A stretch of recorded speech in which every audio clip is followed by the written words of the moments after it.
George Washington l'a appelé le fils qu'il n'a jamais eu. Napoléon l'a supplié de rejoindre son gouvernement. On lui a proposé une dictature, mais il l'a refusé.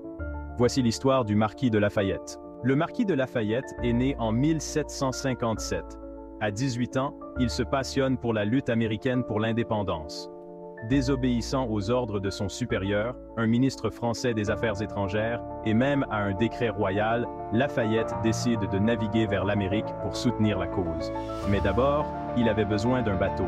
Il a joint le geste à la parole et a utilisé ses propres fonds pour acheter un navire et payer un équipage entier pour le voyage de 2 mois et demi à travers l'Atlantique. Il n'aurait jamais pu deviner ce qui allait arriver. À son arrivée, Lafayette fut traité avec suspicion, mais il a rapidement gagné le respect de ses pairs comme Benjamin Franklin et Alexander Hamilton. George Washington le considérait comme le fils qu'il n'avait jamais eu et se qualifiait lui-même de ami et père du jeune Français. Après avoir aidé les Américains à la victoire à Yorktown, Lafayette retourne en France.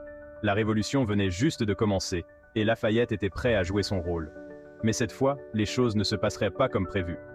Au début, Lafayette était le révolutionnaire idéal. Il a plaidé en faveur d'un système de vote donnant une seule et même voix à chaque citoyen, donnant ainsi aux tiers-États le pouvoir de lutter contre les intérêts de la noblesse, dont il faisait partie. Il a également pris part au serment du jeu de paume et a rédigé une partie de la Déclaration des droits de l'homme et du citoyen.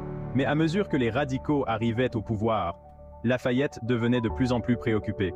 Il quitta le front, où il était en poste en tant que général, et se rendit à Paris pour les dénoncer. Mais il était trop tard, les radicaux avaient déjà le contrôle. Ils accusèrent Lafayette de trahison et de désertion de ses troupes. Craignant d'être conduit à la guillotine, Lafayette traversa la frontière vers les Pays-Bas, où il fut rapidement arrêté par les forces contre lesquelles il venait de se battre. Il resta en prison pendant 5 ans, jusqu'à ce que Napoléon négocie sa libération.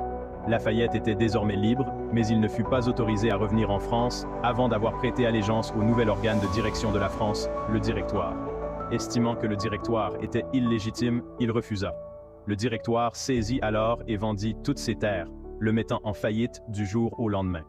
Grâce à une série d'événements compliqués, Lafayette finit par revenir en France des années plus tard. Napoléon lui proposa plusieurs postes au sein du gouvernement, mais il les refusa tous. Cependant, il allait bientôt se voir proposer une offre que presque aucun homme ne pouvait refuser. En 1830, la Révolution de Juillet éclate à Paris. Alors que le roi abdique, la Chambre des députés propose que Lafayette devienne dictateur de la France. Lafayette fit alors l'impensable et dit non, choisissant plutôt de laisser le pouvoir passer pacifiquement au duc d'Orléans. Tout au long de sa vie, Lafayette est resté remarquablement cohérent dans ses croyances. Mais alors que les courants politiques tournaient autour de lui, cette cohérence l'a amené à être perçu de plusieurs manières, d'abord en tant que révolutionnaire, puis en tant qu'ennemi de la Révolution, et enfin en tant que voix modérée de la raison. Pour en savoir plus sur des personnages ou des événements importants de l'histoire mondiale, abonnez-vous.